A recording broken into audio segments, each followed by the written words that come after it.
Bahay ni Kuya, nahaharap sa matinding kontrobersya, mga taga-subaybay umalma.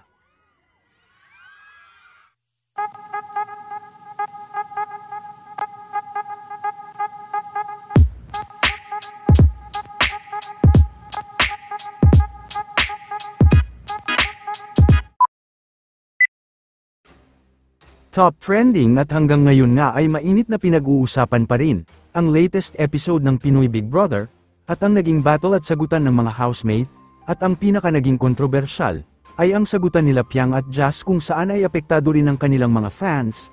Hirit ng mga fans ni Piang ay very unfair, ang ipinalabas na cut version ng PBB kanina, dahil pinalabas umano na si Piang pa ang nagsabi ng mga masasakit na salita, ikinagalit din ng mga fans, ang pagtanggal sa vote to evict. Ayon sa kanila ay halata umano na pinuprotektahan ni Big Brother si Jazz dahil target na itong palabase ng mga fans ni Piang.